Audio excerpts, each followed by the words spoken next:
then on Friday the 6th, Mercury enters Pisces, Yes. which is a little bit more soft-spoken, but nonetheless sort of power behind the scenes. So make your words kind of be a little bit more effective, but not necessarily as loud. You know, Mercury in Pisces gets kind of a bad rap because it was called the detriment position for so many years. But what it actually means is that it functions extremely well in the home. Because Mercury in Pisces is the person who's empathetic, Right. the person who offers a kind word at home, the person who feels your pain and responds to it. It's a lovely position in many ways. And it's also the position that's found for a lot of great mathematicians and astrologers. Which is interesting. Yeah, I think so. Yeah. Now, the next asterisk day, I love those asterisks, is on the 10th, the Tuesday. That's when Venus enters Pisces. Now, Venus in Pisces was always considered the exalted position. And what it meant is the colleague position. It means Venus, it shows Venus's connection to Jupiter. Okay? Right. And it's between Venus and Pisces is a sign of great compassion, of great feeling. It's a sign that, if you look at women who have been very important in terms of helping society, helping them solve their pains. That's Venus in Pisces. It's a tremendously powerful position. And with Venus going in there on the 10th, while the Sun is now in Aquarius, remember, so it's the sign of working for the group. You see a lot of energy going into collective, our collective well-being. And I think that we're in a period of time now where both Venus and Mercury have been moving quite quickly. So if you want to improve your social engagement and you want to improve communication, this is a great time to do it. Take advantage of that tempo, yeah. Exactly. And then on Friday the 13th, one of my favorite days. I'm born on the 13th, not on a Friday, but I love Friday the 13th anyway. It makes people stop and think. Yes. But Saturn is changing sign as well. So as Ralph was saying, it's really active in the beginning of the month with everybody changing signs. Saturn is going to go into Aries at 4:11 p.m. on the West Coast. Exactly. And remember, Neptune just recently entered Aries. So now Saturn and Neptune are conjunct in Aries, the sign of new beginnings. This is really powerful. And the moon is in the sign ruled by Saturn, so there's a synergy there with moon and Saturn when he makes that change. So it should be pretty comfortable. Saturn affects our social position. Saturn and Jupiter have a lot to do with our social position. So Saturn and Aries, we've said this a long time ago when we do the forecast, we do it, so many months in advance, but about seeing a lot of young leaders stepping up. And I think that's one of the things you're going to see. And that's that Mercury sextile the moon in Capricorn as well. Right. And then on the 14th, of course, there's Valentine's Day. There's no great aspects there. There are a lot of social aspects. Well, there's no bad aspects there. So, that's true. It should be a lovely day that it somehow involves either getting out in the community or, like plans in the outer world. This is not the Valentine's Day to kind of stay at home, unless you're going to binge watch some favorite television show or something like that. It is. There are sextiles between the moon and, let's see, I think it's actually the moon and Capricorn. Uranus and Saturn and Neptune all making aspects to the moon. Positive aspects. So when you go out, it's going to have a lot to do with social standing. So when you go out and you buy flowers for your beloved, make sure you take pictures of them and post them wherever you possibly can. And when you buy them, make sure people, hopefully that see you carrying them out of the store. Because it will give you great face, as the Asians say. There you go. That you are a person who cares and to obviously have someone who you love and who loves you. Very, very important that people know that you're loved. There you go. Okay. We have an asterisk on the 16th, which happens coincidentally to be President's Day. Yes. Yes. Moon in Aquarius, again, involvement of the greater community. Aquarius always has to do with the sort of, if not global, then extended community and friends and things like that. We've got a Mercury trine Jupiter, and that moon is conjunct Mars. So I would expect protests on that day, wouldn't you think? activity for sure. Yes. Yeah. And Mercury conjunct or trining Jupiter. Yeah. Yeah, that's organizational. Protests. That's organization, and it's Mercury in Pisces once again to Jupiter in the sign of the Crab. Remember, we had a recent lunation, which was exactly at 13 degrees of the Crab, which is the degree of the United States. So I think there's going to be a lot of organizing going on. Right. And it's not that we're politically For sure. leaning any way or other. We're simply But telling you you should be prepared. what we're expecting to see. And because this is a holiday, people are free to go out and make themselves known. This could also be global protests about so many things in the world. Oh, yeah. Well, exactly. I mean, I'm not just saying on the United States. And the 17th is that new moon Yes. in Aquarius at 28 degrees. So that's about as late as the Chinese New Year can happen. Exactly. Because it's at 28 degrees in Aquarius. Because the definition of the Chinese New Year is the new moon in Aquarius. Exactly. And typically when it comes this late, it means that you're going to have a late spring, because this is the Lunar New Year. We think of, the beginning of the year as being January 1st, but not to the Earth it isn't. To the Earth it actually starts after the Lunar New Year, because it's after this point that the seeds will begin to sprout. Watch on wherever YouTube, because I'm going to do my little, balancing an egg on one end on that day, because all the energy Creature of pulls habit. in. Yes, just love doing that. And it's beginning of the Fire Horse, which is a very, very dynamic year in the Chinese system. Very dynamic. In the Chinese really refer to this as a year of great and profound change. Yes. So movement. Don't say we didn't tell you, that Exactly. we didn't warn you. Exactly. If you're ready to change, which is the imperative of the universe anyway, that's what we're here for, to change, grow, and learn. And so there's going to be a lot of that this year. Yeah, well, the concept of the Fire Horse as compared to the Earth Horse or whatever is a combination of the positions of Jupiter and Saturn. Remember, Saturn just went into Aries. When Saturn goes into Aries, typically there's regime changes.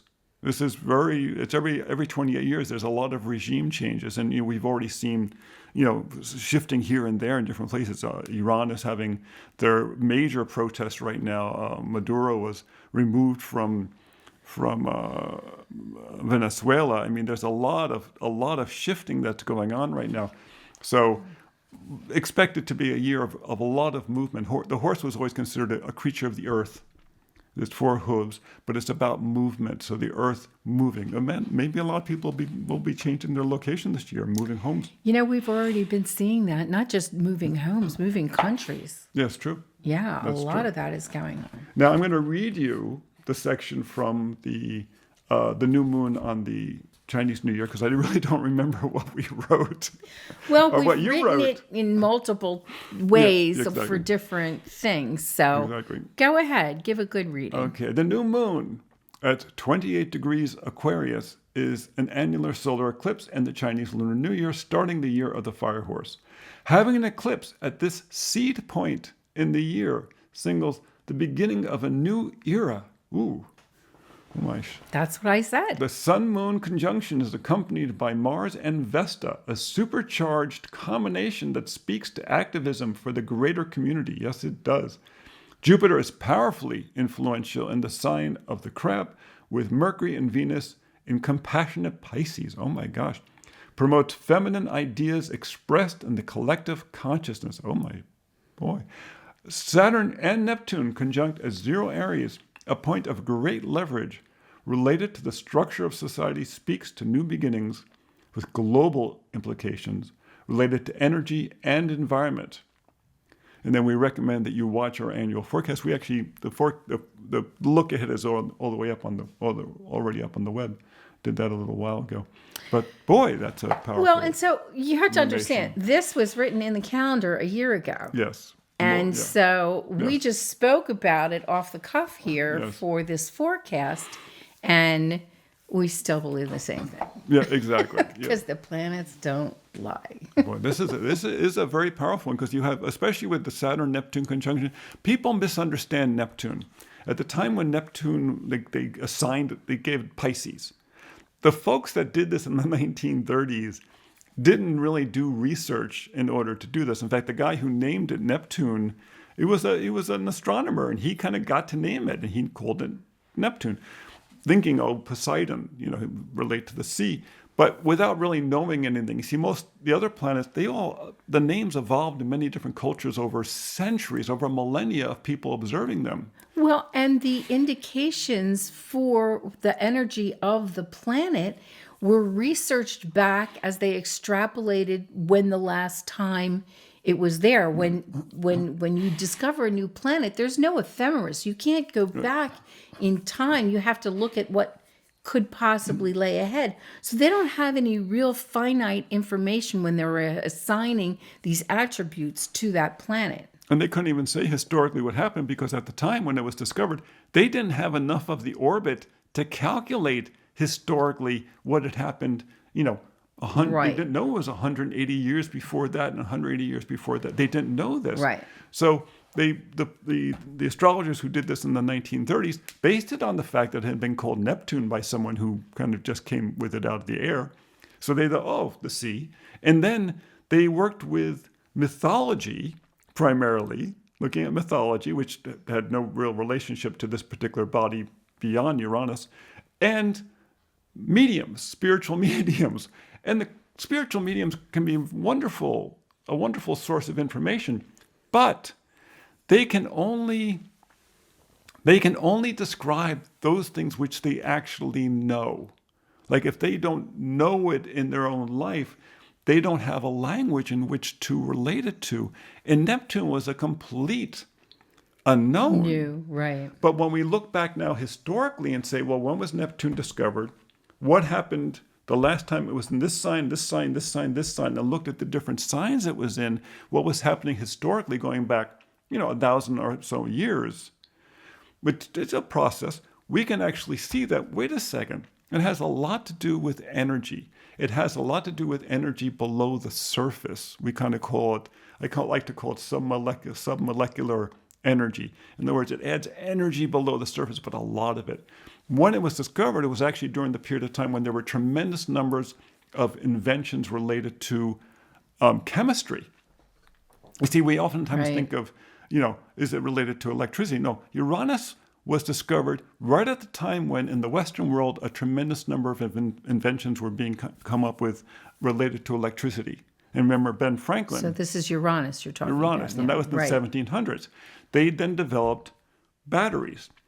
The scientists now used the electricity from the batteries and ran it through materials and used it to analyze materials and isolate them. People like Madame Curie, for instance. So now in the 1800s, there was this explosion of chemical research, which then led to improving electricity, among other things, motors and such at the same time.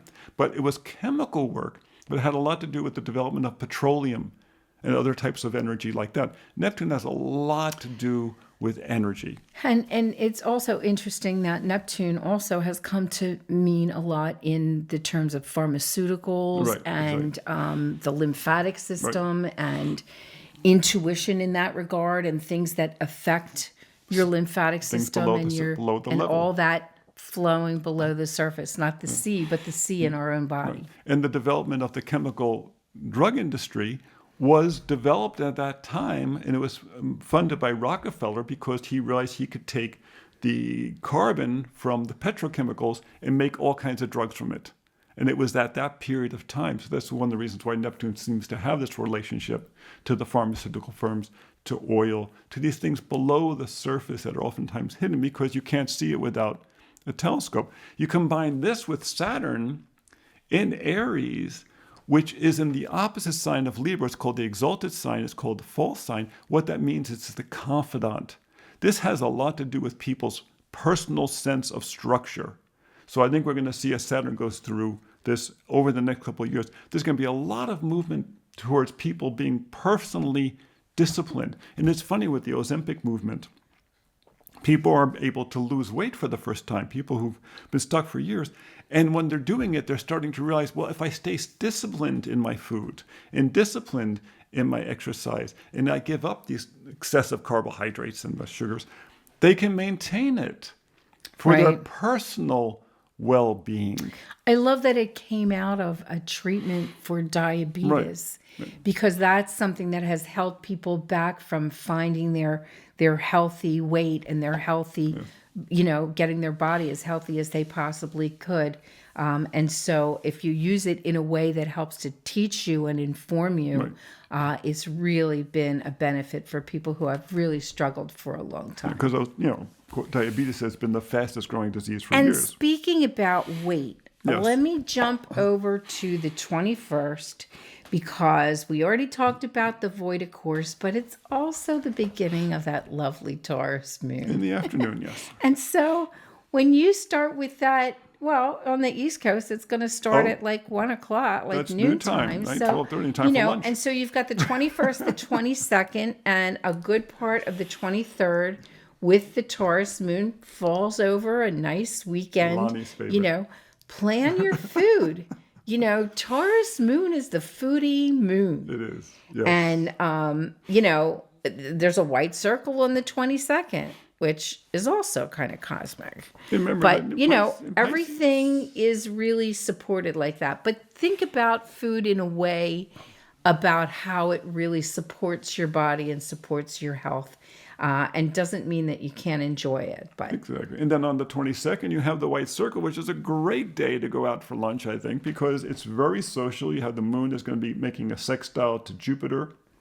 It's going to be making a sextile to Venus.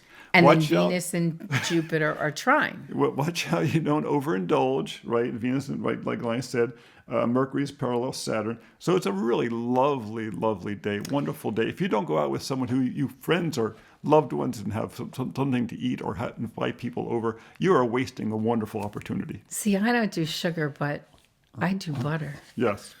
I can overdo butter. Now, Mercury's been slowing down. Yes, well, Mercury's been slowing down. It's a very Taurian moon thing. It is. And, It's a butter moon. And on the 25th, it's the only black box in the whole month. In truth, we would have put a black box normally on the eclipse. But the problem is that there's so much going on there, and fitting the black box in with all the other stuff going on around it was just logistically not possible. Sorry. Well, and the aspects, aside from the fact, I think that eclipses have a bad rap. Eclipses are opportunities, just like full moons are opportunities, bringing things to light. And this is like cubed because it's like the new, it's the start of a new cycle. It's the Lunar New Year. It's the exciting fire horse. It's everything. And the aspects are good except for that square to Uranus. Anyway, I think it's a great opportunity if you like a little excitement. It's also a nice opportunity because we don't see it here. It's not one of the eclipses that affects us here. And we're not recommending it as a white circle to start something, but enjoy it. Get out there, get in the thick of things, because this is an active day. This is not this is an audience participation. Exactly. Eclipse. And like we said, those next 2 weeks are going to be a little emotionally, rough. So when you get to that lovely weekend with that Taurus moon and that white circle, be a little kind to yourself. Be kinder to the people around. Take a little time and say, we're in this period of time that we really should be nice to each other. This is always good advice. Exactly. But Mercury's now slowing down. So those projects that you were moving along, the writing projects, the filling applications out, that's slowing down because Mercury's going to turn retrograde on the 25th. And what degree does it turn retrograde at? It turns retrograde on the 22nd degree of Pisces. So where is that in your chart? Because it means in that particular area, whichever house it's in, that particular area is going to need you to backtrack. It's going to need you to go back and say, okay, what did I miss? What am I going to go back to and retrack? What did I forget about? Well, in that kind of spiritual degree, 22 degrees Pisces, have you lost track of your mission? Let's find that mission again. I was thinking of going back and reorganizing my shoes, actually. But my socks. Or signing up for a dance class. Maybe that. There you That's go. true. That's true. But maybe my socks, but I already did that. So, but that on the Thursday, you have that white circle. This is another wonderful day. The moon's in its very social position, the crab, right? It's conjunct Jupiter, which is in the sign of the crab, which is what's called its exalted position. It means it shows the natural connection between the moon and Jupiter. If you think of the moon as the foreign queen in a country, Jupiter is her family in another land that she's still connected to her uncle, or maybe her uncle who's the cardinal, someone who of high position who can help her. It's that relationship between people who can help you and your own need to kind of be self-protective. The moon is trine the sun on that day from Pisces, the dolphins, over to the crab. So in the emotional water signs. Right. Good day for seafood. And oh yeah. yeah. Good day for seafood. Crab. Yeah, exactly. Well, the crab, in truth, is when you get these types of things, it's kind of a good time to feed people. The sign of in the moon, the sign of the crab. It's a great time to feed people. So take advantage of that. And as the month winds out, remember we're between eclipses. The next eclipse, which is on the 3rd of March, is going to be taking place at 12 degrees of the goddess, aka Virgo, goddess of the harvest. That's the total eclipse. That one we're going to feel. It hits Asia, and we're going to feel it up over the Pacific Northwest. So we'll probably get a bit of a shakeup over here in California, which is interesting because 12 degrees of Virgo, I like the goddess of the harvest, is actually very close to the degree of California. California is like 15 degrees, something like that. Well, and I know we don't track these bodies in the calendar, but on that same day, the sun is also conjunct the asteroid Pallas Athena.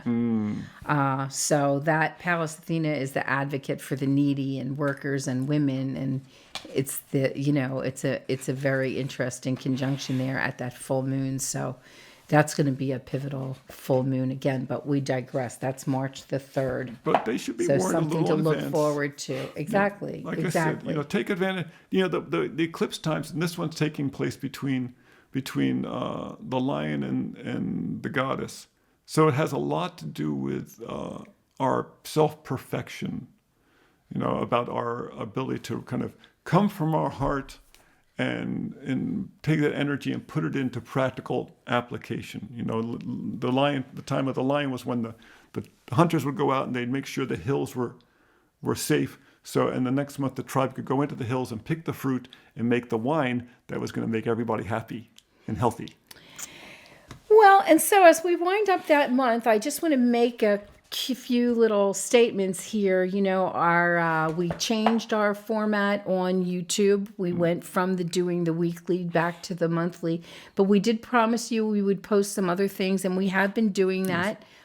We do them always on a Friday, and if you're subscribed to our channel, you'll get the notification about that. We will try to keep doing some interesting things whenever we have the time and it comes up. So we appreciate your comments on that. Planetary Calendar Astrology on YouTube. Yep.